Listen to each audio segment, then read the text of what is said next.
All right. Well, welcome everybody to our second Disability Justice webinar. Tonight we have Dara Baldwin, who Adriana will introduce shortly. And we wanted to start with the bell, but also just to share again, sort of where we're coming from on this whole Making Visible program. And the idea that we really had talked about, Adriana and I started this a few years ago, that we're really wanting to amplify voices of people that we don't normally hear. And that's because we really want to understand.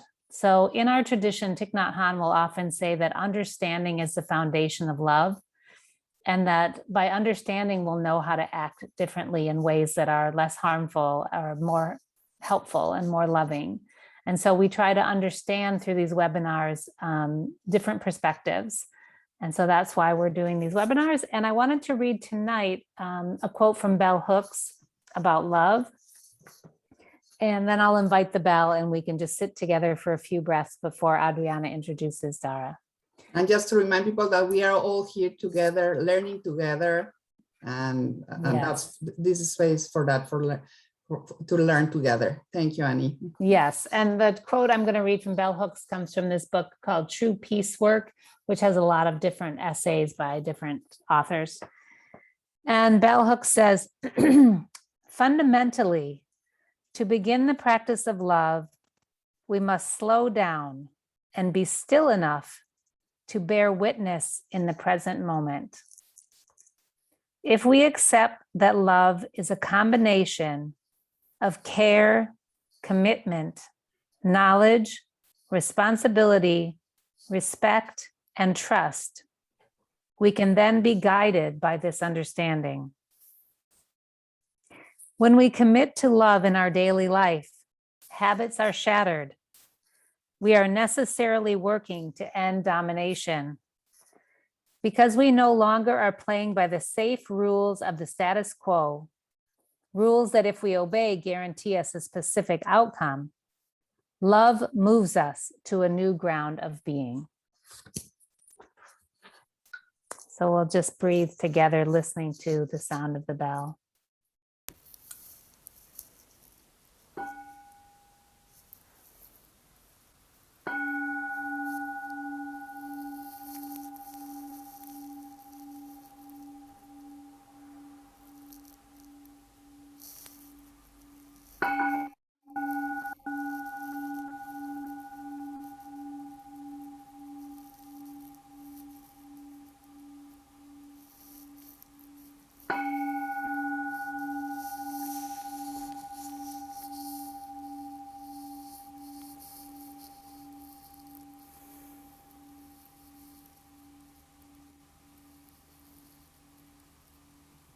Thank you again for being here, Adriana.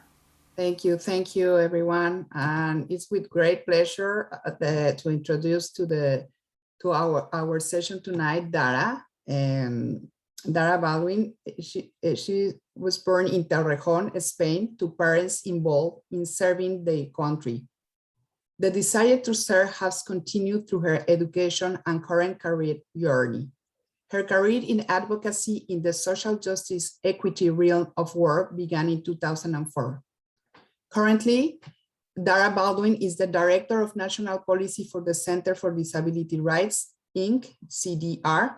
The CDR is a non-for-profit community-based advocacy and service organization for people with all types of disabilities. CDR uses a peer model where people with disability show other people with disabilities how to live independently and advocate for themselves. The Center for Disability Rights, Inc. is a unique fusion of advocacy and supportive services. She works within the disability justice movement and with an intentional strategy to end racism and systems of oppression. Thank you so much, Dara, for being here tonight, and the space is yours now. Thank you. Oh, thank you so much. Peace and blessings, everyone. I always start with that. Wonderful to be here with all of you. As it was said, my name is Dara Baldwin. I'm Director of National Policy for the Center for Disability Rights. And this is my wall at home. in DC. So I just want you all to see, these are all the things, but I want you to see DC stay hood, DC stay hood, DC stay hood. I have to say that on every call I'm on, or I get in trouble. No, I'm only kidding. It's just my thing that I want to push out there. That's kind of busy. So thank you all for being here tonight. I know it is hump day, as they call it, and it's beautiful outside, and you could be outside, but you're here with us. So I first, if no one has said this to you, I will say this to you. Thank you for what you do every day in the world. You do make a difference. And so I am glad to speak to you tonight. Thank you for that wonderful introduction. Please know that I'm happy to be with you all tonight here and talking. So this is a PowerPoint that I'm going to be using while I'm speaking. I will be sending it so that you guys can have it. You know, and the information on here is yours, so please know. I'll be also speaking about a lot of resources at the end of this PowerPoint.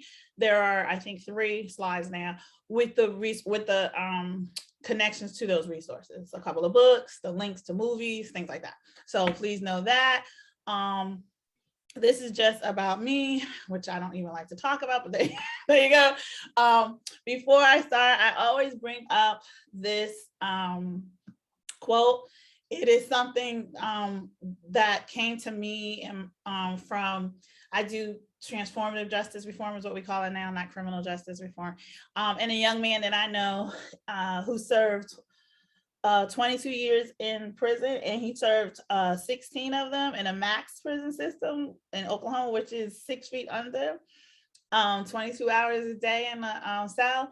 And someone gave him this quote that just really got him through. And he gave it to me. And so I always use it. It's from Steve Jobs, who talks about people who constantly tried to take a square peg and put it in a round hole. And right, that's why he, his genius and what he was.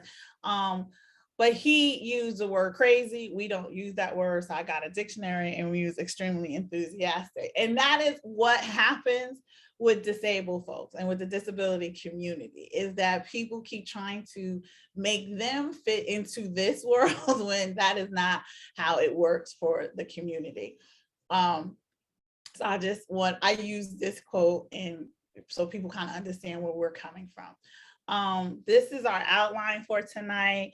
I'll do a little overview of federal laws, kind of overview of the history and avenues of how the work is done, talk about some equity and intersectionality, how disability justice came to be, a little bit of etiquette language, and I have to talk about independent living, the CILs.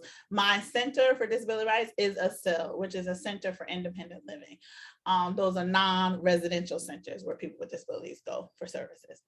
And speaking of services, I want to say thank you again to Don, our captioner. So some takeaways from this, if you don't take anything else away from this, really, number one, there's nothing wrong with having a disability or with people with disabilities. And I'll talk more about that later. Number two, that all systems created in the United States, basically the world, are based on racism. And number three, the work I do is centered on Black, Indigenous people of color with an intentional strategy to dismantle racism and systems of oppression.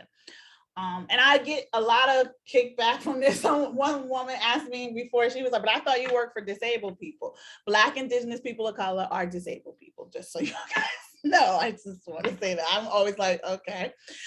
But anyway, so this is kind of a conglomeration of the things we work on, right? It's always inclusion. We try to work on justice, right? We work from equity, which is fair and impartial. We try to work on diversity, regionalism, collaboration. So I put this together to discuss that. And then these are some of the issue areas I work on. I work on about 12 issue areas on a federal level, sometimes more. Like right now, I'm working on more because of the BBB and all the things that go in there. But this is kind of what I work on. Also, if you have any questions, please just throw them. Sorry, if this is, I don't want to just talk at you guys, but put them in the chat box, and either I'll answer it or say I'm parking lot it, because I'm going to talk about that later. So disability rights and laws. What a lot of people don't understand and know is that there was a process before you got to the ADA, the Americans with Disabilities Act. Most people know the ADA and Americans with Disabilities Act, but most people, they think that things just happen. I'm trying to look at the time here. Okay, good. And that's not true. Also, the ADA is not about doors and ramps per se. That's a part of it. People like making things accessible. The ADA is about community integration, and I'll talk about that in a couple of slides. But let's talk about before the ADA. The law that talked about making doors and ramps and curb cuts accessible is the Architecture Barrier Act of 1968. Now, people say, oh, I didn't know this. Why did this happen? We look and say, oh, well, you can implement, you could pass a law, but implementing is two different things. Then you had the Rehab Act of 1974. And you'll hear people say, oh, they're violating Section 504. This is where it comes from. This is the Rehab Act in Section 504. And so what it says is that any entity receiving federal funds has to give a civil right to someone with a disability. The way I explain it is, imagine a university has created doors and ramps, which that was not happening, but let's just imagine. And a student came with a wheelchair and got into the classroom. But this professor looked and said, I'm not teaching anyone who looks like you, which could happen, right? The teacher could say that. Why? Because they didn't have a civil or human right.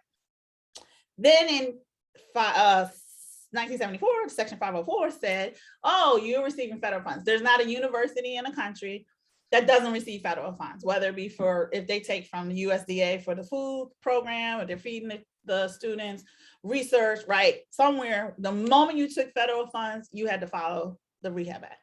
So now the student goes back to that university, rolls into the classroom, and the professor can't say that. Cannot say you can't come in here, because they had a civil right under Section 504. The student and their friends leave school and go across the street to try to get into the Wendy's or the Olive Garden, whatever, to have dinner, but it's not accessible. That Olive Garden, that private entity, is not receiving federal funds, and that owner could say, we don't serve people like that in this restaurant. Now that did happen. That still happens to our people in this country in 2021. And so that owner had the right to say that, because they had no civil right. There still was no ADA in 1974.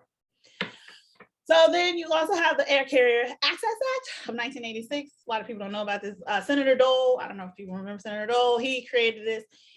He got angry when he had a hard time on a flight one day, and literally it's 5 paragraphs if you want to go read it. But because there's no private right of action in the law, it really doesn't mean anything. But what this says is that the ADA goes from the curb of the airport to the gate of the airline, right? Like when you're walking in the gate. The Air Carrier Access Act takes you from the gate into the plane, which we all know, if you've flown, pandemic, but before pandemic, there are very few airlines and airplanes in this country that are accessible still. No bathrooms that are accessible. You probably can't really see me, but I'm a plus size Black woman. I can barely fit in those bathrooms. So there's no way that our people can get in and turn 360 and all those kinds of things. It just is not happening. So we still work on the Air Carrier Access Act. So let's get to the ADA. In 1990, the ADA passed, and it passed in July 26, 1990. It will be 31 years old the next July, 2022. And what this did was say, oh, now you have a civil right. And I say they because I'm not a person with a disability, but they consider me part of the family because I've been doing this work for so long. But anyway, so now you have a civil right. So back to that is the example. student goes in class, teaches the students want to go across the street to Olive Garden. Now the Olive Garden has to be accessible, and you have ways of which you can go after a restaurant or something entity to be accessible.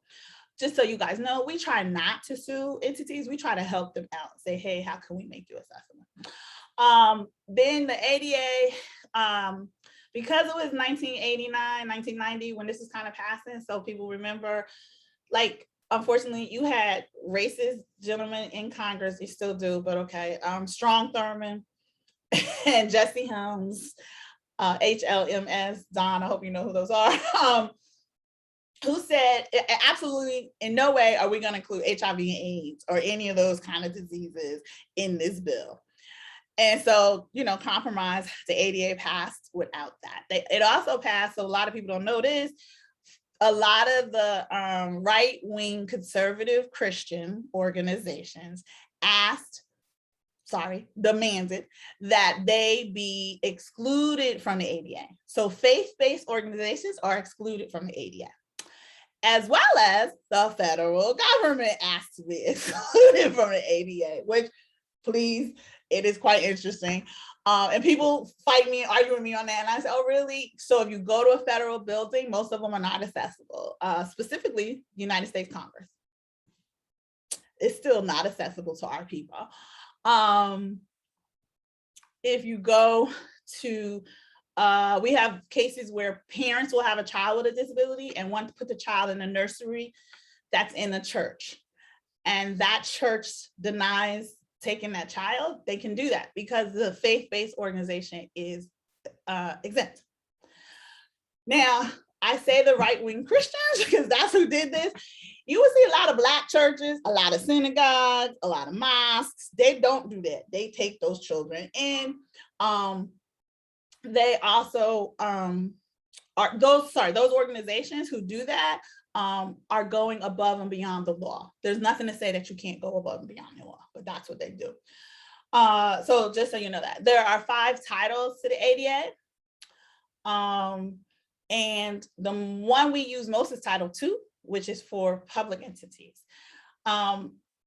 So sorry, let me go back. In 2008, after so many lawsuits and a couple of cases, the Supreme Court said, Congress, you need to fix this definition of disability. So in 2008, we reopened the ADA, which is the first. We really try not to open civil rights and change them, and we will not do that in any of these Congresses. But anyway, that was a heavy lift to do, and we changed the definition of disability. So basic definition is anything that hinders your everyday life. And so therefore HIV and AIDS was added back in all of those kind of episodic disabilities. And episodic means, I don't know, people can have HIV but not have full-blown AIDS, or you could have MS, but you've been diagnosed with MS, but it hasn't affected you at all. I know people watch The West Wing. That's how a lot of people understand it. The president had MS. People didn't know. Then later in the show, he lost his power to walk and all that kind of stuff. So he was in episode. When you're in episode is when people try to use the ADA, but he could still use the ADA when he wasn't in episode. People who have cancer, you're never cured from cancer. It goes into remission. And when people argue with me about that, but then you want to use the ADA so you can live a better life at work, right? If you only want to work 4 days a week, that's called reasonable accommodation. That's Title I of the ADA, that's employment. So I just say this kind of thing so you know what these things mean. The Civil Rights Act of 1964 did not include disabilities. It didn't include age. It didn't include pregnancy. They did age first, then they did pregnancy, then they did disabilities. The next one to come are the LGBTQ community, right? For the Equality Act is their law we're trying to get passed. And the Dalit community, D-A-L-I-T, and Dalit apartheid is who else we try to help out.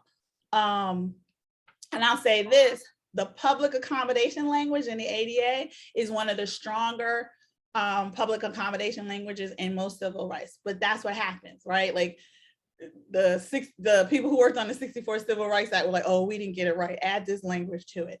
And in fact, in the Equality Act, they literally copied and pasted the public accommodation language in ADA, so you know that. So again, to the history, why do I push forward that the premise of the ADA is community integration? In 1865, we in this country, San Francisco, the first city to create what's called the Ugly Laws. If you heard of the Ugly Laws, can you put it in the chat box? Okay, yeah, most people have not heard of Ugly Laws. I'm sorry, why were federal government and faith-based entities allowed to be exempt? Oh, so Annie, just to answer your question, it's called politics. The reason they were allowed to be exempt, the federal government and the religious entities, faith-based entities, is politics. That's exactly what happened. Like when you're trying to get a bill passed, the compromise was that was put forward. You have to remember who was in Congress in the 80s. Look at that list of people. And they won. And so they said, okay, you're exempt. It's right, you either take the compromise or fall, the bill doesn't pass. And just so you guys know, that was the 8th time that they got so close to almost passing the ADA, right? Like it passed in the House, it didn't pass in the Senate. It passed in the Senate, it didn't pass in the House. And it went back and forth. And they were like, we want to get this passed. So Senator Tom Harkin said, we're passing it with these contingencies. So 1865, they created the Ugly Laws in San Francisco, which basically said, if you have a disability, you can't be in public spaces, which meant that those people could not go to school, could not be in a park, could not participate in carnival, parade, any of those things. You had to be out of the public eye. They did not want that. Those Ugly Laws went around the world, so you know, and actually are still in existence on 3 continents in this world, and in several countries. Russia being one of them, most of the Eastern European countries, unfortunately, most of Africa.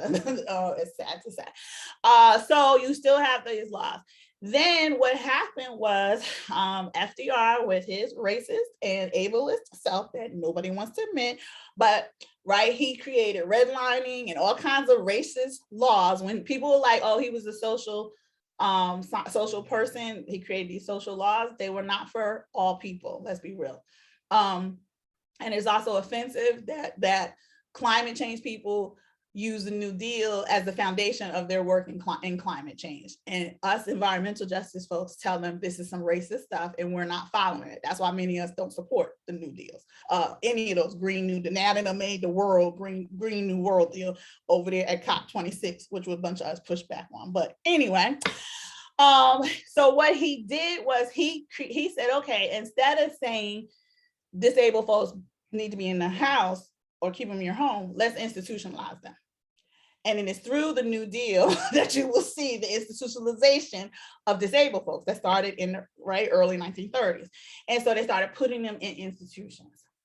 They also started seeing about 20 years later, early 50s, the abuse of these people when they were in those institutions. And it took another almost 30 years, 1976, when Geraldo Rivera did his first investigative reporting, the first time someone used a pen camera, and the first whistleblower, public whistleblower that we know of, who was a doctor who went inside Willowbrook, I'm here in New York, and showed the videos of how the people were in the dark, they were naked, they used to throw them food on the floor once or twice a week. They did not educate them. They used to take a hose and spray them down, and that was cleaning them. And this was just one entity in New York. There were several in New York and around the country. And then Senator Jacob Javits Center, if you come to New York, back then a Republican, this is when Republicans and Democrats worked together, created what's called the Protection and Advocacy Program, which are civil rights lawyers for disabled folks, and started getting these people the care they needed in those facilities.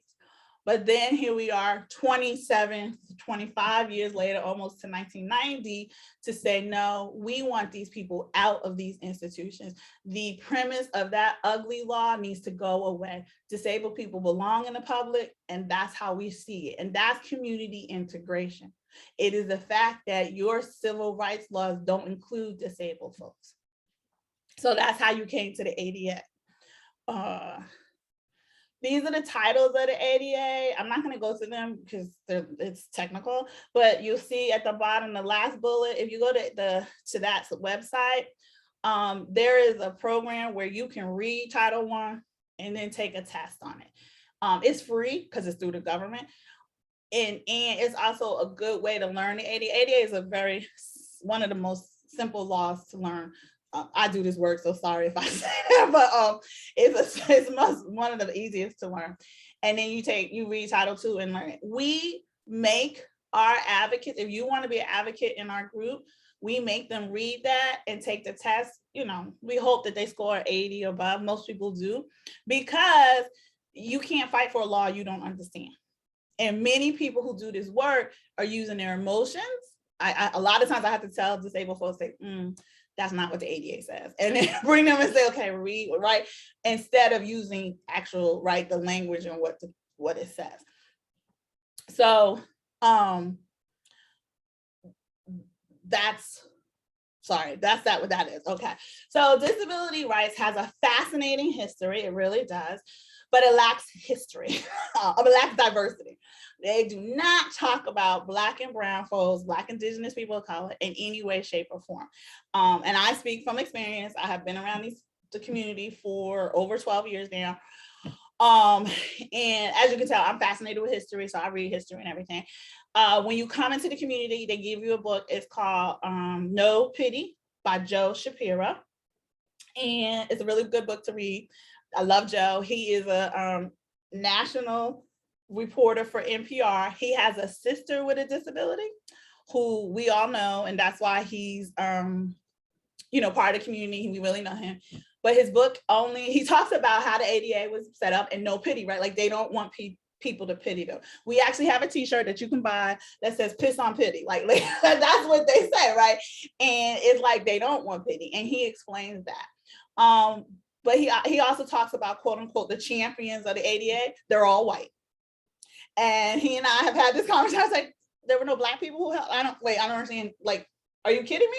And then later doing the work, I started meeting Black people who, and if you look at their pictures, there are Black people there. There are Black people at the meetings and everything. And so this is what we started the arguments with the disability rights community. Like, you erase us, you erase Black people. You act like they don't exist. Even that movie, Crip the Camp, people love it on Netflix. Let me let you know, it is racist. When you watch it, it's all about white folks. It's about Judy Heumann, who, what I'm saying here, I'm being recorded, I find is a racist. She and I have had these conversations. All the times Judy talks, there's pictures of her with a gentleman standing next to her, a Black man, who has a cane sometimes in some pictures, and sometimes he has his German Shepherd. Judy never once talks about him. I had to find out from other people, like, who is this guy? Don Galloway, Galloway, who was very instrumental in what they did around the fight in Rehab Act over 504 and getting it passed, but no one talks about him. He was the one who had the connection to the Black civil rights community. Black Panthers came and helped them out in many instances, showed them how to chain themselves to each other. They don't discuss this at all. And so a lot of young Black, Indigenous, people of color, disabled people, queer people got together, and we created what's called the Lead On Network. And you can either Google it now. When you go to the website, we started collecting stories about Black and brown and Indigenous folks who helped out with the ADA, who continue to help out with this disability fight. But in everything you read, every book you read about the disability, they are not there. Right now, we have a couple of books in the pipeline that people are writing, and some movies. Every documentary you see is white folks, white folks, white folks. Indigenous community had a huge part in the disability rights movement. They don't talk about it. And they tell us that, we don't need to talk about that. And when we call them racist, they tell us we're not racist. I can't be racist because I'm disabled, which is quite interesting. But anyway, then you have the Harriet Tubman collection. A lot of people don't know Harriet Tubman had a disability. This Harriet Tubman collective is a large group of young Black activists who run that. Then Vilisa, VILLISSA Thompson created the hashtag disability to white. And she did that right after Oscars to white. And so started the conversation in the community about how can we move away. I had only been doing it for like 6 or 7 years and I was tired of it. But there are people who have been talking to the disability community for 30, 40 years and they just chose not to change. And that hashtag called them out to the public. It was the first time, right, in social media that you could use, that people on Twitter were like, oh, what do you mean? And then they started thinking about it, you know, yeah, you're right. Like when I talk to people about Cryptic Camp, they look at me and they say, Dara, you're right. I didn't see any Black people. And they didn't. And I was like, exactly. And so what is that, right? So anyway, so then we also had, unfortunately, in 2016, we had horrible racist comments coming through Facebook, Twitter, our listservs that we have about that race, right? It was Trump, Hillary Clinton. And so we had to write a statement on racism in the disability and the bias in the disability community. And so started more movement about how we want to do this different. Another example of the erasure of Black people in the movement is, many of you have probably heard of the Olmstead case. How many have heard of the Olmstead case, or Olmstead? You can put in the chat box, or well, most people have heard, like they'll say, oh, you're violating Olmstead, you're violating Olmstead, or there's Olmstead cases. Well, again, me, history buff, I say, what's the Olmstead case? And someone said, oh, that was a Supreme Court case. I'm not a lawyer, but I know how to look up cases. And I said, oh, okay, let me go find this case. What it says is that it connected Title II of the ADA to the community, to the person. And if the person tells the state, I want to get out of this institution, I do not want to be institutionalized, then by law, because of what's entitled to the ADA, the civil rights part of it, you have to let them out. But states don't have the resources to do that. So most of the time when people talk about Supreme Court cases, they talk about both sides of the case. Roe versus Wade.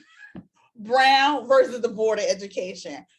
Not in the disability community, they were like, oh no, we don't talk about that side of the case. And I was like, okay, and I looked it up. It's Olmstead v. Lois Curtis. That is the name of this case. Why? Lois Curtis is a Black woman, very much alive. She's a Georgia peach. She's from Georgia. Her case was, right, she's the one who brought up the case and said, there were two other women, but she's the lead person on here and she's the lead name, right? And they purposely choose not to say her name over and over again. And so what she said was, I want out of the institution. She had lived with her community, her family for a little bit, but was having mental health issues and problems, and they institutionalized her because of how the system was set up in Georgia. And she wanted out. And so 1995, the case, Supreme Court said, yes, she should be out. Lois is out now. She's an artist. She has a wonderful home. We brought her up to meet President Obama. When you go to the resources, there's a link to see about Lois and her life, and you can read about her. But they purposely do that. And I say the whole case, Olmstead v. Lois Curtis, because you're not going to erase a Black woman, a Black disabled woman, and what she did. So, but they're fine with it. And let me just say this, Mr. Olmstead, who was Olmstead, his name is Tom Olmstead. He is the white man who is the director of the State Department of Health and Human Services, who kept them institutionalized. He said, nope, they need to stay in there. So you would rather uplift the white man, Olmstead, than the Black woman. Things that make you say, and when we say to them, this is racist, like y'all can't be doing it. And nope, but we don't do it on purpose. And okay, so to the disability work, and this is both disability justice and, well, really this is disability rights community, because we don't do any of this. There are 3 avenues that people do this work. One is paternalistic. Woe is we, and we have to take care of them. And they can't take care of themselves. There's a group called V as in Victor, OR, Voices of the R word we don't use anymore. I'm not going to say it. Many of you should know what it is. That, yes, they are still called, they literally just changed their name this year to Voices of Resources. Don't ask me why. And here's where it's so interesting, when people always want to fight for civil rights for people, oh my gosh, they'll fight for everybody else's civil rights. wonderful family that, family that people think is wonderful. David Axelrod is a proud board. He and his wife are board members of VOR. And they have a daughter with a disability, a lot of people don't know, and they institutionalize her. They do not believe that disabled folks can live on their own, that all disabled folks can live on their own. And they are still around, and they are still a headache to us, and they still cause harm for us. I just tell people, let them all, they're gonna be gone soon, or they're gonna just be soon they'll be gone. I don't even want to be bothered with these people. But anyway, then you have what's called clinical. Let's cure them and fix them. This is why we have an issue and a problem with the public health model. The public health model is racist and ableist. And it came out in COVID. If you did not see, you did not hear around the country, what the public health model, the definition of healthy in the public health model does not include disability, right? You're not considered healthy. And that's why public health people, officials don't know how to deal or work with the disability community. And when it came to COVID around the country, we had 11 states who did this. They invoked what is called treatment rationing. Now, if public health is supposed to be based on equity, fair and impartial, you would never even know what treatment rationing is. You would not have that in your vocabulary nor in your criteria of how you present healthcare to people, but they do. And we had to fight it. And we got at least 6 laws that say you can't do this, okay, to people, but they did it. And what happened was, we have a lot of people who live on oxygen every day of their life. They need oxygen, they always did. But when there was started to be an oxygen shortage, they let our people know who get oxygen, we might not send you this oxygen because the hospital needs oxygen, because that 19-year-old young man who's strapping and he's an athlete needs to live more than you need to live. And we are going to treatment ration you. We do not believe that you as a disabled person will live long enough, or you are a burden to our society, and we'd rather have a young guy over here or the young woman or the young trans or whatever live longer than you. This is actually going on right now in Idaho, Oklahoma. We got 2 cases where we're like, what are you people doing over there? So when medical equipment started decreasing, they said, we're going to take it away from your people. That is treatment rationing, and that is happening in the public health model. Public health officials know about this, and public health students are taught this. So are you really equitable? And I am a member of the American Public Health. I'm part of the public health crew. I worked in public health for many years before coming to this. And we used to talk about this. And people used to look at us when we said, y'all racist. And now COVID has shown, right? Healthcare in America is racist. Okay. So that's clinical. That's why we have a hard time working with a lot of doctors and nurse groups. So also, if you look at Autism Speaks, you might have heard of the blue puzzle. That is the most offensive thing I have ever seen in my life. And the reason it's offensive, this is what Autism Speaks feels. They now supposedly are moving away from this, but it's a very slow movement. They didn't get rid of the puzzle piece. We want to fix them. They have autism and they need to be fixed. They need to be cured and they'll be okay. Not that, remember I said to you on that slide, right? They keep trying to take that square peg and put it in that round hole and it's not going in, and we don't like that and we want to change that. Instead of, as I said, the number one thing you come out of here, there's nothing wrong with having a disability, and let them live the lives they need to live. We just need to give them the services they need. So why we don't like the blue puzzle piece is the reason for the puzzle piece. It says, if you looked at a jigsaw puzzle and you ever did one, here's the jigsaw puzzle. It's all put together except for this one piece. You don't fit in here. That's what that blue puzzle piece means. That's some racist, that's some ableist, and that's a whole lot of ism stuff that I wish you would tell LGBT folks they a puzzle. I wish you would tell Black folks they a puzzle piece over here, but you want to tell disabled folks, oh, you a puzzle piece that we need to figure out where can we fit you in the bigger piece, right, of the world. That's what that means. We had conversations with that board. Even the board is starting to come around and see that. It's like, you're being very disrespectful to this community. That's disenfranchising them. The third area is the civil and human rights area, and that's where we come from. And the fact that we believe no matter what the person's disability is, they can and should live in a community if that's what they want. And the reason we say that is because all you need is services to live in a community. Everybody needs some kind of support. I am, single person, no children. If I don't call my father every day by 6 o'clock to tell him I'm safe and I'm okay, he's calling the police. My father was a cop. He's like, "Where's my daughter? Is she all right?" So that's support, right? Everybody has some type of support. You all just sat here and rung a bell and did some breathing before we started this. That's supporting your body and your mind and your soul before you enter the conversation. We all have support. And so that's how we come at this, and that's what we believe. I was telling you about Lead On. This is our logo. And when you get this, you click on this, it'll bring you right to our website. So now I'm going to talk about how we move towards disability justice, but intersectionality is part of our work. Okay, I'm going there. So intersectionality is part of that work. It came from Kimberly Crenshaw, first identified it in a academic way, just so you guys know. And I work very close. She's my sorority sister. I'm a Delta.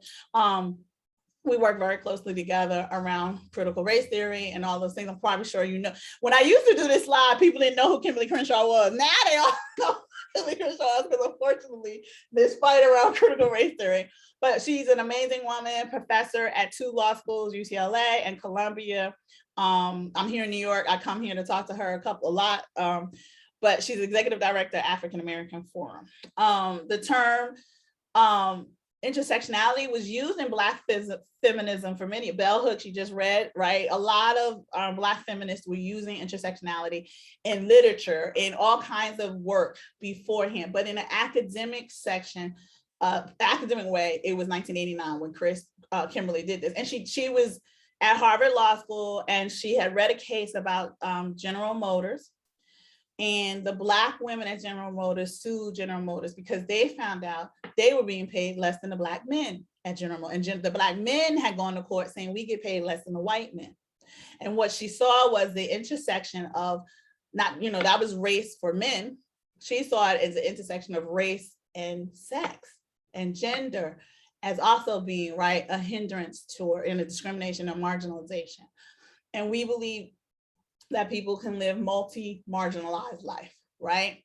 And we believe people with disabilities have all parts of life: race, religion, multiple social economic statuses, sexual orientation, twin spirit. That's from the indigenous community. They use twin spirit. If you don't know about twin spirit, I would look it up. It's quite interesting, the work they're doing here.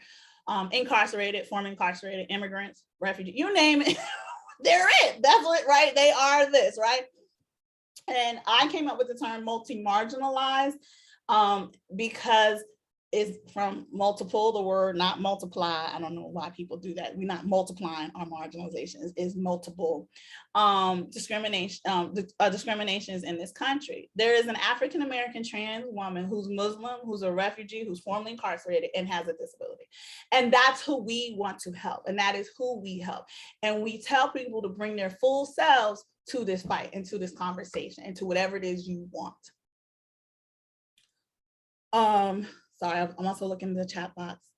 Oh, you guys are welcome, no problem. I was just making sure there's no questions. So then the conversation around equity and what this word means.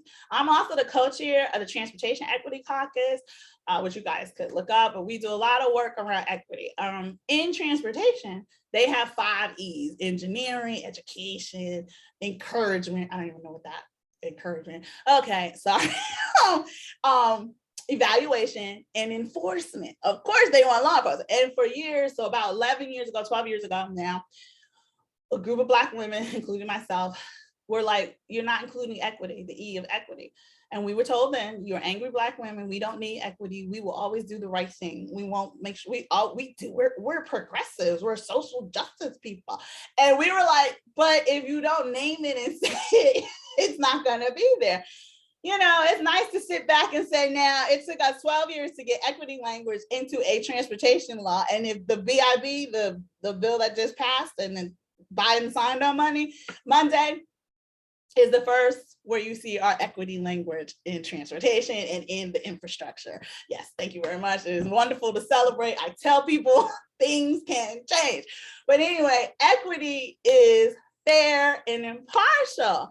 And that when you set up a program, it's going to be fair and impartial. And we all know it's not. Like defining the word safety is not the same for Black and brown and indigenous people as it is for white folks. And when you use enforcement, when you use those things, those terms, and you use law enforcement, it is not something that is safe for Black and brown and indigenous people. So that's why we use equity. When you create, a lot of people don't know this, a program like Title II of the 88, I was telling you, what it says is if you receive federal funds and you create a program, it must be for all. Everybody must be able to use it. There's not a government system in the country that does that. Let me be very clear. I work all around the United States and I work in international, but I'm gonna talk about the United States that does that. The bike program is one of them. Mostly I saw in the chat box are from the DC area. So the bikes, the red bikes that people ride around. Oh, I saw Oakland, California. There's some out there, these bike programs, you can rent a bike. I'm here in New York, it's the city bike, the blue ones. Not a bike program in the country that said, oh, we're gonna put some adaptive bikes. There's no tricycles and no hand bikes for our people. Is that equity? No, it is not. And so they chose not, and they just chose not to do it. But guess what? You receive federal funds, you receive DOT funds. Your DOT, Department of Transportation, receives money from the US DOT for that bike program. And then here in New York, they try to tell us, oh, no, it's Citibank. Citibank's doing it. Guess what? Title III says private entities have to, if you create a program, you must create it for all. So Citibank, all right, then you need to get it together. But still haven't seen that. But I will tell you again, in the transportation space, it's coming around. I'm actually doing a couple of trainings in December with cities around adaptive bike programs. We got one in Detroit, Portland, and College Park, Maryland, were the first ones around the country for people to see that. They also created bike lanes. You'll see bike lanes. Those bike lanes are not accessible for our people. When you ride the bike, you can only ride a 2-wheel bike down that bike lane. If you put a tricycle on there, the wheels are too wide. And if someone's coming your way, you block them. So our people can't use the bike lane. My people, when they go down Pennsylvania Avenue in DC with that big bike lane, my people can't use it. They are unsafe. They're in the middle of the street. Is that equity? No, it's not. But UDC chose to put those bike lanes out, and we told you. I literally worked for the mayor. I worked with Mayor Gray when they made these plans, and I said, hey, you're getting DOT money and our own. DC has its own ADA law, says you can't do this. Hence why I no longer work in government. I said, oh, I got to get out of here. So anyway, they chose not to listen to us. So you have bike lanes around this country that are for the able-bodied and not for disabled folks. And yet people love our vets, and a lot of vets do hand bikes. Same thing, those hand bikes, the wheelbase is too wide. So this is what we talk about. And so let's talk about that planning. When you're planning a program or a law and you don't have people with lived experience at that table or people who are directly impacted, you're gonna plan something that's wrong. And they plan these bike programs and they plan these bike lanes with no disabled people sitting at the table. Okay, if you are planning a program or policy or law that we're homogeneous, all white people, all suburbans, all Christians, is wrong. Whatever you create is going to be wrong. And this is what we tell you. We say you cannot do this. You can't do this work and be equitable and do this work. And in most transportation, urban planning is really centered around white folks. And so we go by collective liberation, which is the liberation of all people, right? Out of oppressive systems. And we try to leave no one behind, and we do social equity work. Social equity, I have a master's in public administration from Rutgers University, Newark, New Jersey, go RU. And my concentration is social equity. Social means all people. So whatever I created is to help everyone. I am a registered federal lobbyist, which you have to know my parents were like, Black Panthers in the street. My mother cringed. She was like, you're a lobbyist? How could you be a lobbyist? And I was like, Mom, it's a federal thing you have to do. But I'm not a tobacco lobbyist, right? Or a health or a pharma lobbyist. I'm lobbying for social justice laws. The laws that I get passed, and I've been blessed to get a lot of laws passed and signed by a president. And it's an amazing blessing thing for me to say that. Help everybody. They don't just help one group of people. That's social equity. And that's the work that we're trying to do. So disability rights and disability justice. I kind of explained disability rights earlier. Disability justice grew out of the frustration and anger from the disability rights outreach and the erasure of multi-marginalized people, specifically Black and brown folks. And so what do I mean by that? And I'm talking from experience because I've been there. In DC, we have a lot, well, before the pandemic, we have fellowship and internship programs. And there would be young people who came from all over the country to do these programs. When my first year, it was all white kids. And I was like, nope, we're gonna change this. And we started getting some, young people of color, and they started coming. And what I said we're gonna change is they asked us to be mentors to the young people who come. No problem. And when it came time, right, we finally got, 10, 15 young Black and brown disabled youth to come to DC. They all wanted me as a mentor. Why? I'm the only Black person. There's 122 organizations in DC, and I was the only Black person, the only person of color. No Latinos, no Asians, Indigenous folks, no South Asians. It was just me. Now, right now, there's about 2 other Black folks and there will be Black people who will come and leave. They just couldn't. They stay maybe a year or something like that. A lot of people look at me and say, oh my God, how did you do 10 years with them? I'm like, I did it. But anyway, the youth, they wanted to connect with someone of color. And I gladly did it. I don't have a problem with that. But at the same time, they were angry. And when they were talking to disability rights leaders, I use air quotes, they were told, it's not important. Your race is not important. It's your disability that's important. And you can't do that. Let me tell you, you can't do that to Black women. Like those young Black women were like, yeah, this is not happening for me. And so, right, a lot of the South Asian and the Asian young lady, they were like, and especially Indigenous, yeah, they were like, what do they mean?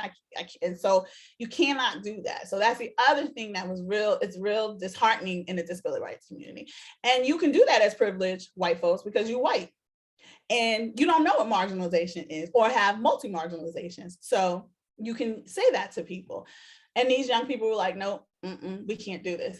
Mia Ming was one of those people. And she said, we're going to create this new way of doing things. And people were like, okay, Mia Mingus, sorry, Mingus. And her name's on the slide, Dom, so you can see it. And she came out with this, a whole bunch of people, but she's the lead on it, disability, it was mostly queer people of color who came up with disability justice. They have 10 principles, intersectionality, and as number 1, and which I talked about. Number 10, collective liberation, which I talked about. It is not accepted or used by the disability rights community. They literally will tell you that is some nonsense over there and we don't do that. No problem, you don't have to do it, we will. This has happened in many social justice realms, so you understand and know. I tell people the only thing that's new is if it's in technology. Everything else been done, honey. It's been done before. And so in the, so I talked about it earlier.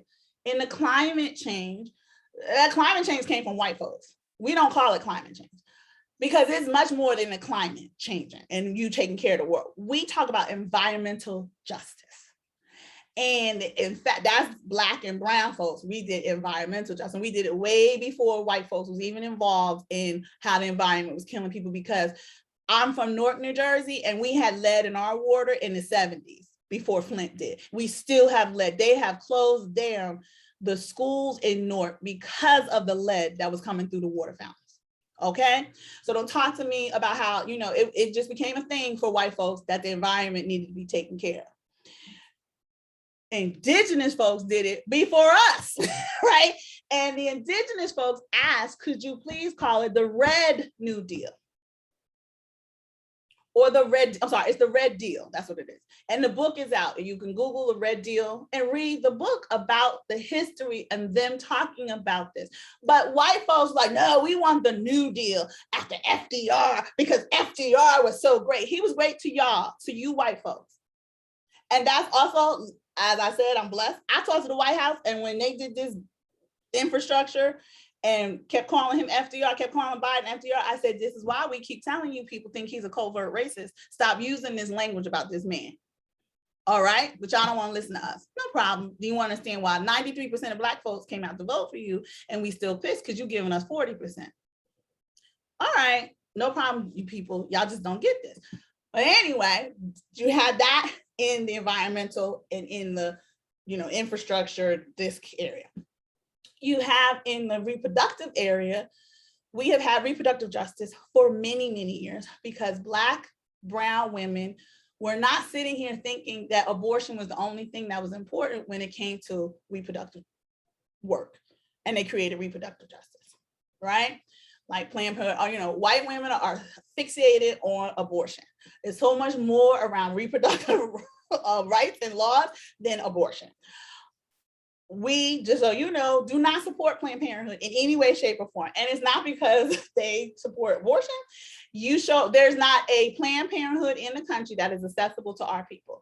I don't just mean physically by their buildings. I also mean by their programmatics, right? Their programs, and by the information they put out. You will not see a program from Planned Parenthood. You won't see a webinar with a Don doing captioning because they won't do it. We've been talking to Planned Parenthood since 2012. Well, I stopped in 2019. I said, I don't have any more time to talk to you people about the same thing over and over again. And Cecile Richards should be ashamed of herself because her mama was on that lawn in July 26, 1990. Her mother was Attorney General of Texas. And it was George H. Bush, Texan, signing that bill. And you'll see the pictures of her mother up there when the ADA was signed. And you want to treat us like this, Cecile Richards. But everybody loves Cecile Richards and give her all these civil rights because she helps civil rights. She helps those civil rights folks. She ain't helping disabled people. She never did. Then she left. And they still aren't doing it. We asked them to put information in Braille for our blind and low vision folks. Nope, you go in a Planned Parenthood, and we do, we test it. We go in, you see the pamphlets on the table. We ask them, could you provide this in larger print? Nope.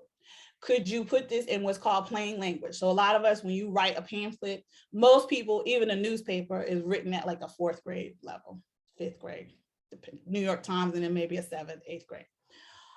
We need people, it has to be like a 2nd, 3rd grade level, no 3-syllable words. And we take information and it's called plain language. And we put it in plain language for our people with developmental disabilities, any kind of TBI, traumatic brain injury. They read at a different level. Planned Parenthood, nope, we're not doing that. Our people who have developmental disability come into a Planned Parenthood and say, I want to learn, because they don't get sexual education or anything about their bodies, learn anything in school. For so many reasons, I can go through that, but it's so interesting around why. If your child has an IEP, an individual education plan, they will not teach them sex education. Nowhere in the IDEA, the Individuals with Disability Education Act, does it say you can't teach these students that. Nowhere. But schools do that. So anyway, you know, you have people who will go to Planned Parenthood and say, oh, and they won't get help. Oh, we can't teach. If they want an abortion, they go and they go, oh, no, we don't know if you, right? Planned Parenthood is not helping our people. You want to know who helps our people? Sister Song, which are reproductive justice groups. The Mississippi Reproductive Justice Group is actually run by a wonderful Black disabled woman. Those Black women came forward and said, how can we help this community out? It was not Planned Parenthood, it was not these abortion rights crew. But they want us to be up there with signs and stuff when it comes to, oh, the Texas law and this and that and the other. Please, okay? So it's real interesting when people say they want to do racial justice work and anti-racism work. And I look and I say, that's great, but you need to be pro-Black. You need to be pro-Indigenous. You need to be pro-LGBT. You need to be pro-disabled. It's more to being racial justice and anti-racist. It's a whole lot more behind that you all are not encompassing. So I say all that so you understand. And no, the disability justice was, because some people say, oh, it's a split and you are creating two different entities and we need to work together. It is a purposeful split that we try to work with that community and they chose not to. And we are not the only ones. This goes around in a lot of social justice work. And until progressive white folks understand that just because you think you progressive doesn't mean you're not racist or ableist, we're gonna have continued splits like this. And so that's why we did disability justice.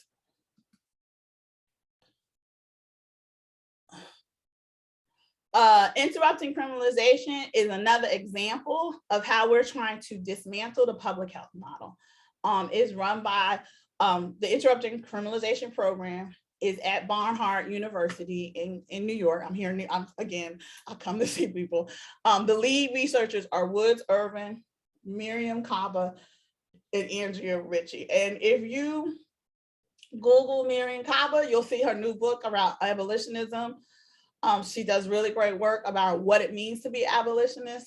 She edited a book of a bunch of young people, queer people who wrote about abolitionism. It's a really good book. Sorry, I can't remember the name of it right now. And then Andrea Ritchie is well known around the world for her work around policing and women, trans women, disabled women. She wrote a book, it's called Invisible No More. And if you do get it and read it, I suggest that you read a chapter like a month. It is very emotional. It took me, I read a book a week, I'm a reader. It took me 9 months, it's 9 chapters. It took me 9 months to read her book because it's so emotional. And it took her almost 10 years to write. I was like, Andrea, I don't know how you wrote this book. But anyway, if you do read it, I suggest don't try to sit down and read that in one session.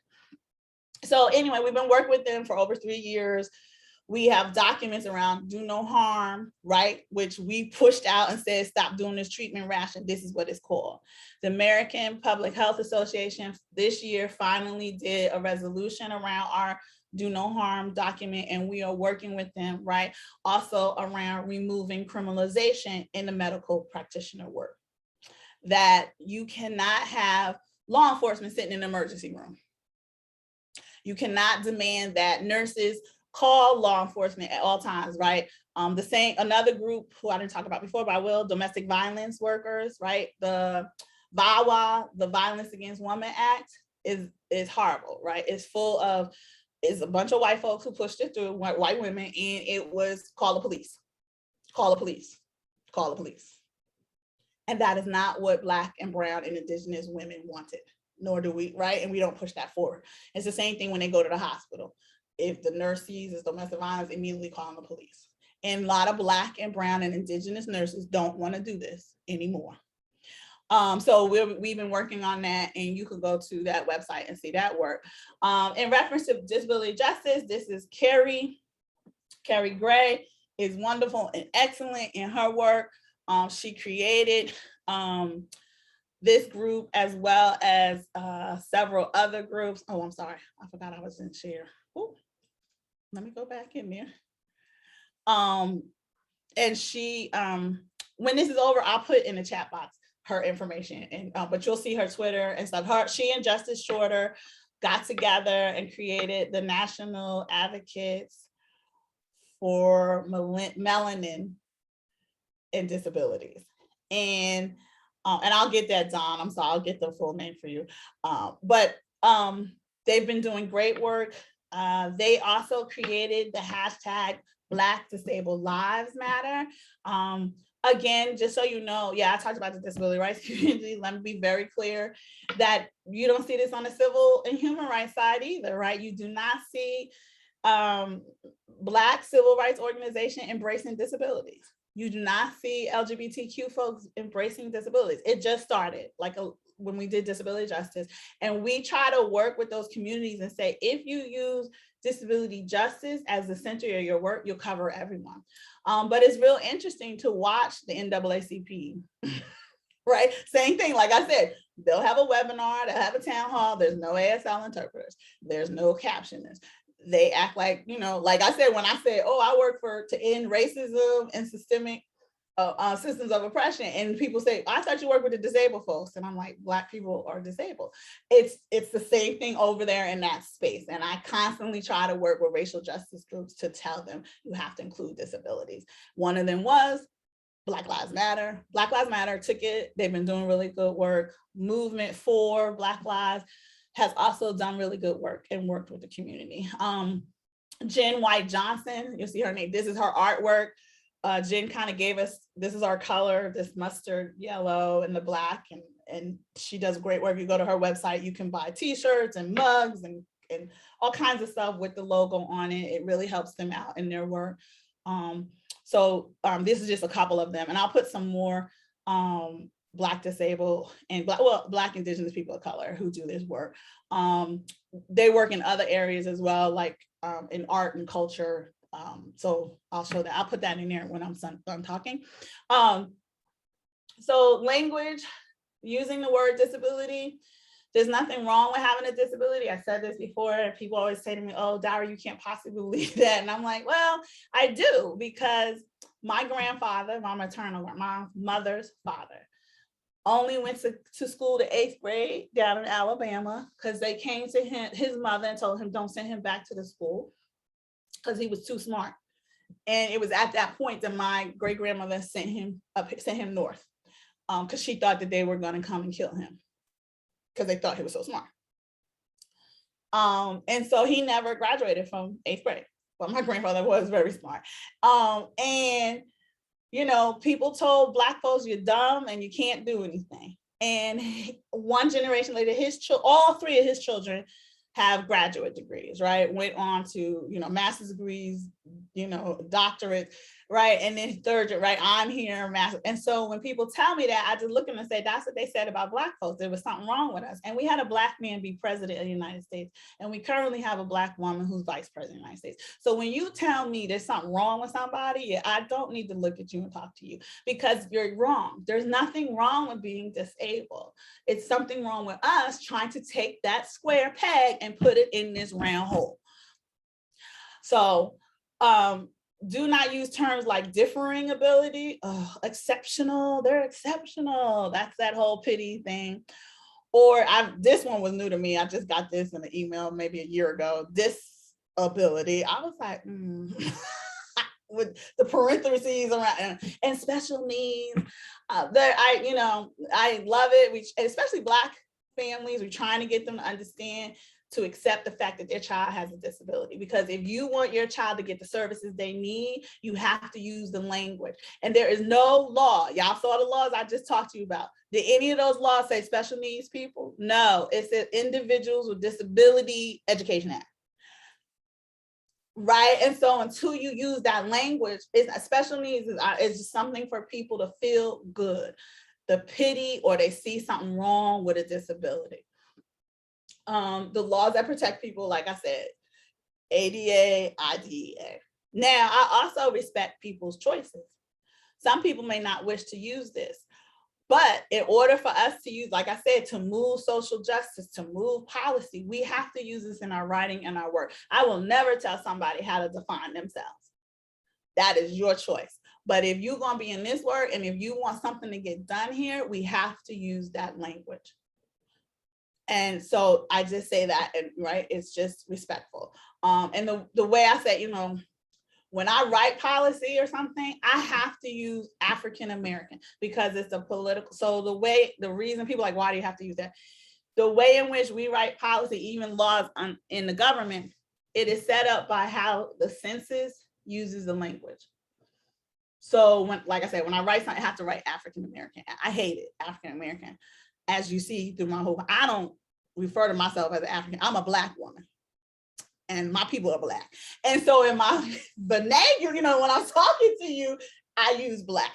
That's how I look at it, and I tell people I understand that, you know, some people don't like disabilities, and respect them. If you're in that space with them, you're in a conversation with them, respect what they want. And there is no right or wrong, because it's their life and you ain't living it. So you can't tell them that. The word vulnerable, oh, this one.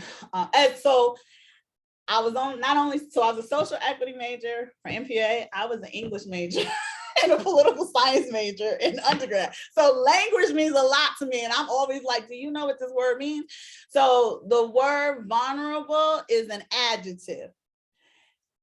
It's not an action word, right? And it's a word that does not explain why people are living the lives they live. It means to be susceptible to physical or emotional attack or harm. Everybody is susceptible to physical, emotional attack or harm. What has happened to Black, Indigenous, people of color, and all multi-marginalized people was done purposefully. It was done with malice. And until this country is willing to admit that, then you can't, right? You can't change things. So, you know, when there's a fire and you have to leave your house, or these hurricanes, you have to leave, that's susceptible. Those people are vulnerable because Mother Nature caused that. And it was, okay, oh my gosh, they're in this bad space. But it makes people feel better, specifically white folks, feel better to use vulnerable. Because then when you tell them, no, you need to use these terms, you need to say we were disenfranchised, we were marginalized. And those are verbs, those are actions. Racism and malice, those are purposeful actions. And I'm gonna tell you, I've had these slides for years. Like, I think I created this in 2013. And when I used to have this conversation with people, the yelling and the, oh my God, you're wrong. But this goes along with critical race theory. And this is what you see happening, right? With white folks who don't want critical race, because they don't want to hear this. They don't want to admit to this. And don't think it's just them Southern Texans and Alabamans down there who does it. It's progressive, I use the air quote, white folks who also don't want to hear this and say, but Dara, things have changed. No, they have not. And until you admit that these things were, it's purposeful, we're not going to get much anywhere. And using language like this is important, because language is important. Like I said, people who are harmed by nature, that's vulnerable. But we are living these lives because of racist systems that were created and still marginalize people. And until we have that conversation and stuff, we can't move forward. It's the same kind of thing in South Africa. They had truth and reconciliation conversations. Nobody, like everybody just wants to move. Oh, we're gonna do racial justice and anti-racism work there. You wanna come help us? And I say to them, did you do the truth work? Did you have a conversation and talk about the harm and the trauma you caused your staff? The few Black people and the few brown folks you hired? And they look and they said, well, no. I said, well, until you do that, don't come to me about no racial justice work, because you have to apologize for what you did. And so that's the same thing with disabled people, like, until you apologize to the community, right? And in fact, so truth, and I've been told by the Indigenous folks, we don't want reconciliation, we want reparation. So it's truth and reparation is what we want. And until that happens, stop using this language. Also in disability language, we've, over the years, the national organization for my group, we before the pandemic, meet every July. And we have these focus groups, and this is where we've come up with this language. We don't use, handicap has been gone since the 80s, but people still use that word. And I'm like, oh my gosh. And if you're doing a sign and it says handicap, I'm like, oh, it's accessible bathroom, accessible parking, right? But anyway, these are words, we don't use impaired because there's nothing wrong with people, but that's in the language of the law for disability. So you might see that. But these are the words, those are the words that we use. We say now, we tell people don't say. And really, like, please stop using the word crazy as an adjective. Use your language. If it's an amazing thing or the outrageous thing, say outrageous. Stop saying crazy, because it is really offensive to people with mental health diagnoses. And this really came up when Trump was president. People kept calling him crazy, and we wrote so many articles, so many letters to civil rights organizations that said, until that man is clinically diagnosed and someone says he is crazy, stop saying that, because our people with mental health diagnoses are not going for services, because who wants to be connected to him? Who wants to be even thought of in that same space with that man? And they are offended that you are calling him crazy, and because it just keeps making, right? It's like using the N word for people with mental health. Like, stop using that word and stop using it as your adjective. Especially people got an education. I tell them, you got a thesaurus, go use it. And so these are kinds of language. The last area I'm going to talk about is, this is Ed Roberts. Most people don't know who he is. He's the founder of Independent Living.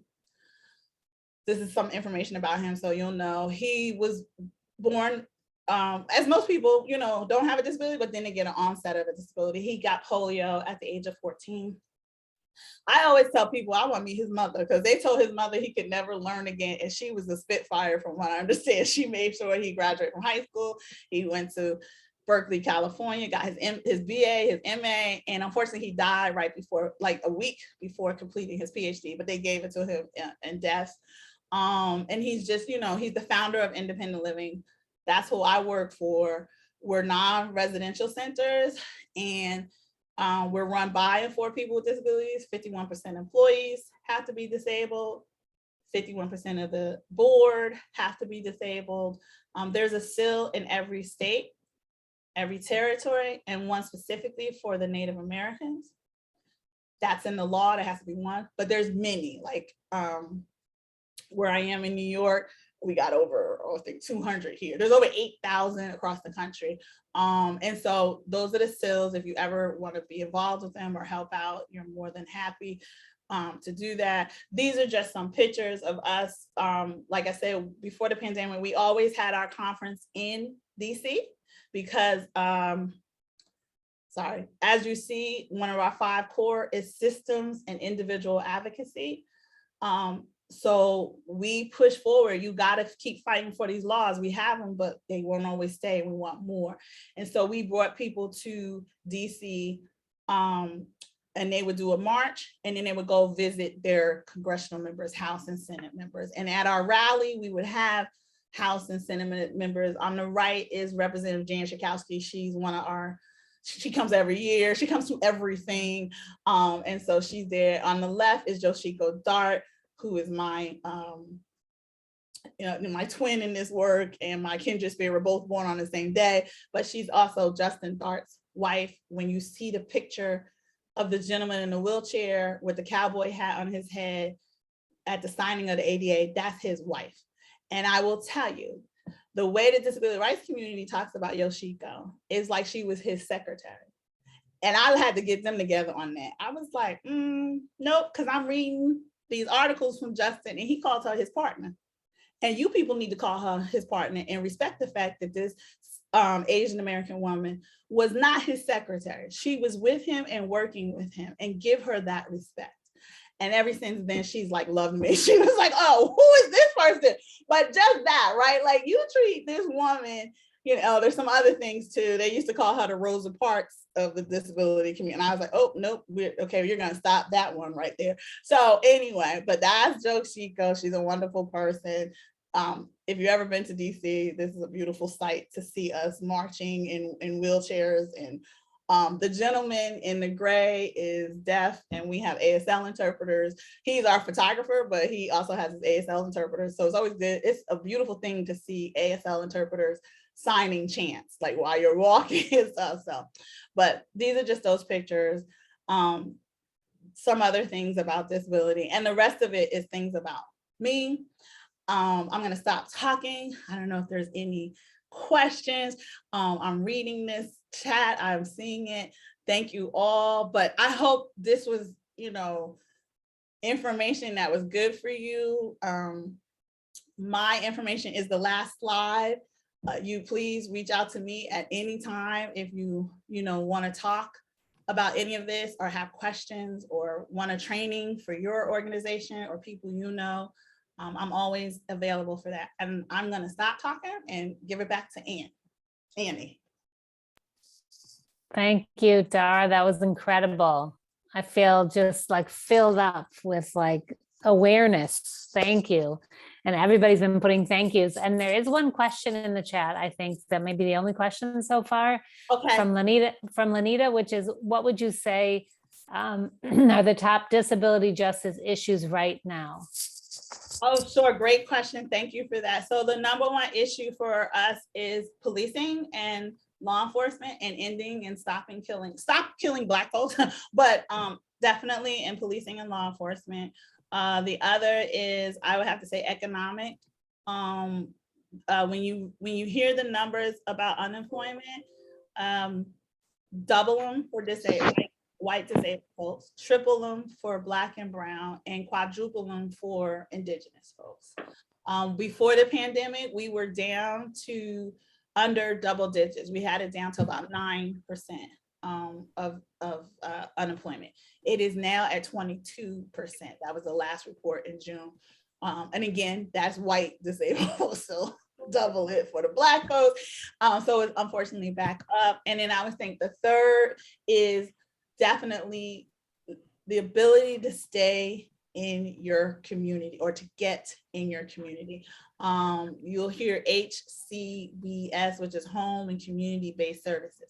The way in which Biden spoke about care workers and the whole care worker community, it is quite interesting. They speak of it, again, from a white privilege space. He spoke of it as your elderly mother and father should be able to stay home and live right at home and not go to a nursing home. He did not talk about the people who are in nursing homes and should be able to get out of nursing homes and have these care workers. Why? And people don't know this, right? And institutions to them are only nursing homes. Let me be very clear. We got mental health institutions, we got juvenile. The state of Florida still puts children with disabilities in institutions. They are number 50, the worst for it. Utah does this. Oklahoma does this, right? So these institutions are more than just, right? It's more than nursing homes to get our people out. Number two, the people who are in institutions, 65% of them are under the age of 55. Number three, when they're Black and brown, they're usually they were put in there because they got an onset of a disability, and usually from cases of violence. Let give you an example, because Chicago does this, and University of Chicago, I work with them on some data. In Chicago, you have all these shootings. Not everyone dies. Some of them live, young Black men mostly, and they are paraplegics or quadriplegics. And by law, they can't go home because we have no accessible housing in this country. The accessible housing stock is 3.89%. Still, 31 years after the ADA was written, and they still, right? So that person can't go home. So they send them to a nursing home or some type of institution. That institution has no obligation to educate them. So if you go in there at 18, 19 years old, and you might have graduated from high school, okay, but you can't go to college or any of that. You cannot have family come and stay with you, right? So you're 18, you won't have any kind of relationship, right? I don't care, whoever you want to date. You can't have your children there. If you have children, they can't come and stay with you and stay overnight or anything like that. If it's in Chicago, most nursing homes are on the outskirts. It's about an hour drive. These families trying to keep a roof over their head. They don't have money to come and see you, so no family connection. So that's who's in nursing homes and who we're trying to get out. But of course, the caregiver conversation is around white folks and people who are still in their house, privileged, and they okay. And that's why the HCBS stuff was done. And that's not true. We need caregivers to get our Black and brown folks out of these institutions. And it is interesting to see that conversation, so equity, President Biden, is not being discussed. So those are our top four. Thank you so much. I know Adriana would like to be hopping in, but I think she just dropped off. She was having trouble with her video. There's a couple more questions. Maybe if we could stay just a couple minutes after, or we don't have to, but these are the two questions that I think are interesting. Two questions. I think these are the only ones I see. Someone asked Arana was asking why you don't use the terms hearing disability or visual disability. And then the other question from Joanne, which is interesting, is how can our COVID response and recovery be grounded in disability justice? So maybe if you want to answer those in the next couple of minutes, and then we'll finish up because we're at the end of our time. Okay, sure. So the first one is we don't use impairment, the word impairment. So we don't use visible impairment or hearing impairment. We try not to use anything that says something's wrong. Impairment means something's wrong with you.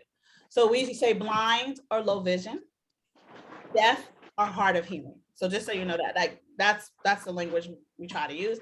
And in our COVID response and centering it would be number one to have disabled folks lead it, which is not going to happen. But I mean, look at everyone loves Cuomo's when he was doing his reports out, he had no ASL interpreter. We had to sue him. We took him to court and a judge had to tell him, oh no, you're gonna have ASL interpreter. That's how I let people know.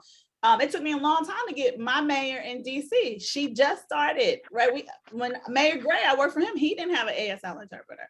But anyway, so if you center the response and have disabled folks lead it, it'll be centered on disability justice, and it will also include all people. And the way in which even our COVID response, so when they started rolling out the vaccines and they said, who was essential to get it was essential workers, okay, fine, and elderly people. And we had to fight and say, no, disabled folks with underlying conditions need to also be in that first group. And even with the booster shot, right? We had to say, so if you center it around us and have these conversations, it really would include all people. Let me let y'all know about rolling this out for our kids. Just so you know, there are schools in this country that are not inclusive. Our children, not only not inclusive, not accessible. 85% of the school systems in this country are not accessible to our kids. Children will go to school. If you've been to an elementary school, you'll notice the first floor is where you go, pre-K, kindergarten, first grade. Then when you get to second grade, you got to go to the second floor. There are no elevators. So our kids don't go, they go home. Disabled kids been home for years, right? Because there's no inclusion of our kids. Let me make this also connect this to you for you. Almost 85% of the election polls in this country are not accessible. Why? Where do you go to vote? At your local school. And so, right, okay, so it's connected. And I look at the people looking and go, oh my God, you're right. I go to my school. It is not, there's no elevators. If you want to go to 4th, 5th grade, those on the 3rd, 4th floor. Our kids can't go there. So rolling this vaccine out for our babies in schools, they know, hello, are you going to take, like we told them you should have, even like when they rolled the vaccine out, we were like, will you go to them? We have people who can never leave their home or maybe never go outside their front door for many reasons. And they told us, no. Find another way. So if you center disabled folks around the planning of what you were doing, you would cover everybody. Because even when we started getting mobile vaccines, right, and people started going out, the elderly woman down the street who's 78 was like, oh, can I get one? I don't have a disability, but she's too afraid to go to the Civic Center, or she has no one to walk with her. She has no transportation to get there. So it covered everybody, right? We were like, this will help everyone. And they don't want to center it on us. And if you did that, then a lot of this would have helped. And most definitely, it would have not brought up treatment rationing. Like, never would we tell you, right? Okay, yes, there's a shortage in oxygen, but nobody's life is more important than somebody else's life, right? But that's what they did. And so they didn't center that. And if they centered it around us, use the CILs, the Centers for Independent Living have been there. We've been there since 1975. Even before that, that's when they got organized and were put into a law. CILs have been around for a very long time, know their communities, they know them inside and out. And know who will get things done and who to trust. And they do have the integrity of the community, right? So that's what we try to tell people. I'm looking at the chat box. I want to say thank you. I just put some people in who do culture and stuff, and I'll send you this list so you can have it. But this article from the Atlantic is so well done. What it's like to be Black and disabled in America. Leroy Moore and Keith Jones are excellent. Keith just won an Emmy for his music that he did in a Netflix movie. He'll kill me. I'll get the name of it for you, but he did that. Leroy Moore is the man who's one of the things he's done, responsible for getting pop rap artists to use ASL interpreters, right? He did that over 20 years ago. Then, Pink is using them. And so that's Leroy. They work around hip hop music and everything. I try to put a researcher in there. I think I put in there. But we cover everything, artists. We know that is part of this work. So anyway, I just want to say thank you guys. Thank you. For this. Thank you so much. Thank you. Wow. We learned so much. It was eye-opening. I mean, everything. Oh, thank you guys. I'm amazing. So amazing. You're just a font of information and wisdom. It's incredible. It just keeps coming. I feel like we could just listen all night. So yeah, thank you all for being here. And there's lots of thank yous in the chat, Dara. So make sure you check it out. I am checking it out now. Try to copy it too. Let me just copy it for you. Okay. Any last words before we have a final bell? Does anybody want to unmute and say something short before we finish? Just appreciating everybody's presence tonight, and what a wonderful time learning together. Adriana, did you want to say something? Yes, I just wanted to remind people that we will have this session on our website. You will receive an email, but it's gonna be living there. And we're gonna also have the PowerPoint that Dara is gonna share with us, and all the resources, whatever Dara it's mentioned here, maybe she wants to send that, as she was telling Annie, she was gonna send it to us, and we will have it there. And please also follow us in social media. We are in Facebook, we are in Instagram, and share the voice of this project, please, and come back, because this is just possible with the presence of all of you, and with the presence and the mindful presence of all of us. Thank you so much. Yes, thank you so much. Thank you, Don. And also don't forget, December 15th, we have the third and final speaker in this series. So it should be another good one. Hopefully we'll see you all there. And I'll finish with a bell. Thank you. So from this hour and a half that we've spent together, may all of our efforts here and our learning and our work move forward into the world in such a way that all beings everywhere can be free and truly safe and truly at ease and free from suffering.